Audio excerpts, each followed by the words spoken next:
There you have it, the Yoshimitsu. I said it before, one of the secret characters that I like and I want to probably try out. And who better to give us a breakdown than the Yoshimitsu player himself, Mr. KANEANDTRENCH. KANEANDTRENCH, yo, how you doing, my friend? You know, Tekken World Tour finalist here, you know, one of the best to ever use this character, Kane. How you feeling? How you doing, man? I'm feeling so excited, man. Like, going off the hype that Tekken 7 Yoshi was, and then seeing the version he has now in Tekken 8, like, he's a lot stronger than he's ever been, I think. Despite the changes he's got, that, like, apparent nerfs, I think he's the best he's ever been.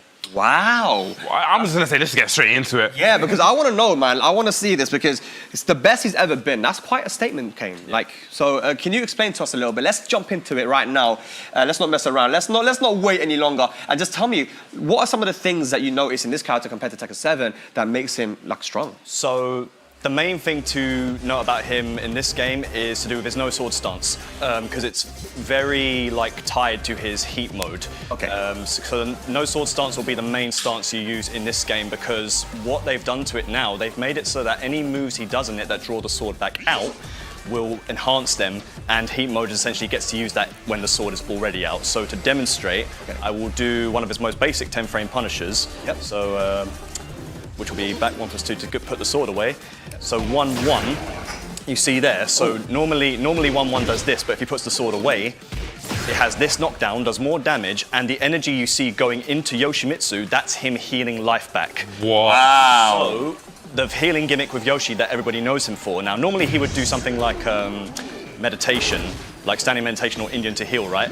This time it only heals his recoverable health. So if he wants to heal his real health, he will do stuff like 1-1 or any other move that's like buffed in heat. So yeah. And is it only in heat that he No. So it's literally any move that he does in no sword stance that brings that sword back out. So like 3-1, for example. Yeah. Did it again. Yeah, the health bar just flash green. Green, yeah. Yep. Well, it flashes green when he does heat engage, but literally any move, 3-1, 1-1, 3-2, 1+2, which is one of his new strings I want to add as well. Okay. That does that as well. Up back 1+2. Oh, we ran out of heat there. Up back 1+2. Now I feel like this is one of his new moves that he received. It's a new like linear big slashing mid. The range on this in heat is disgusting. Yeah, I've seen it. So I think it's even worse than CD1. So like you do it from like around here. Right. Place it right. The worst part is that it's like. The worst part is that it's actually safe, I believe. It's safe? What? I block here. Oh, you only block, sorry, you only block, yeah? -8 forces crouch, and it hits grounded. Oh my god. Yeah, I believe, like, even though you can step this mid quite easily, the range it has, even in normal mode, its range is quite strong. Like, right. I can hit you from like around here. Right. And it chips as well, it chips on block. It does chip? Okay. Oh yeah. my god. So, talk about his heat engages real quick as well. So a lot of his heat engages are tied to like new moves he has. So the first one, forward 1+2, oh, yeah, that's all wrong. Forward 1+2, so this is a change from his old forward 1+2 where he used to lunge forward and hit people with the hilt of the sword. The counter hit launcher. Yeah, the counter hit launcher that he got in Season 4. That is all gone now. It's replaced by this. It is unsafe on block. Okay.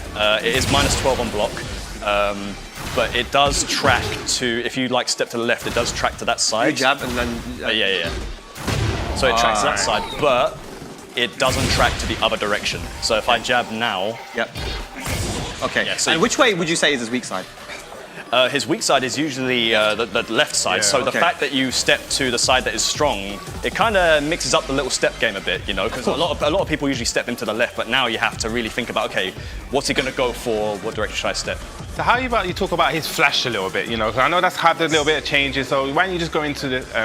So the big nerf that everyone was talking about was his flash. Obviously, it used to be a launcher, 6 frames fast, 8 frames fast in no sword stance. I personally don't think it's as big a nerf as you would believe, because if I do it now... Whoops, wrong button. Want me to do something? No, just walk forward into me. So, Oh. It's plus 14 on hit, meaning he gets a guaranteed back 2-2, meaning if he gets back 2-2 for the first time, which is also one of his heat engages, by the way, he will go into heat. So that's unscaled damage into heat mode, into whatever mix-up you want to do, unblockable, Kincho, Dragonfly.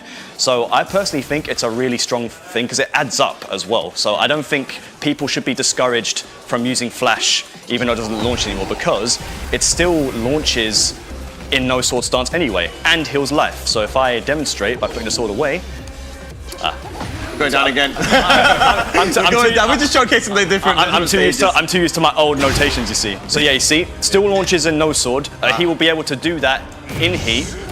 He gets the properties of no sword flash in heat, and then he can do a combo like this. Look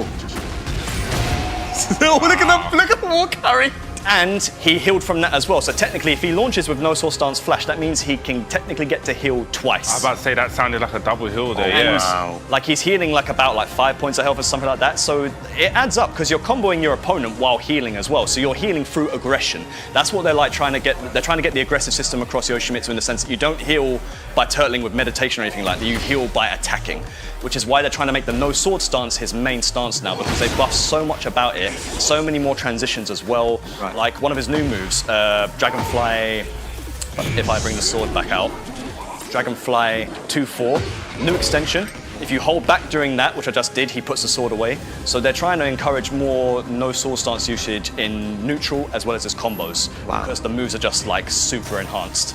Well, I'm telling you what, man. I'm so happy that you're here for that, Kane, because I mean, this character does seem extremely deep, and you know, you're very analytical and kind of you're a lab monster. You really understand this character. You've always have for a very long time. So it's great to have you here to actually explain this and get our heads around this character, because I feel like we haven't really seen Yoshimitsu, right? So good, it's great to have that. Kane, I just want to ask you one final question, and you kind of already touched upon it as well.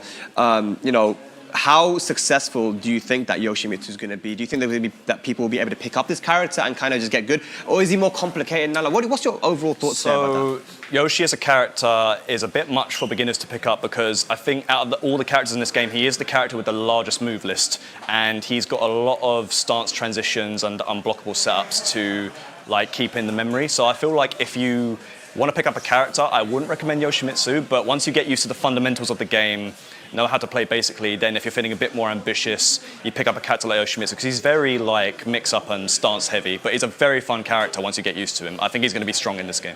And are you going to be using this character and busting mans up with this character? Tekken 8? Yeah. Absolutely, man, you know it. That's what I want to hear. Kane, thank you so much for the showcase of Yoshimitsu. Kane, what a legend.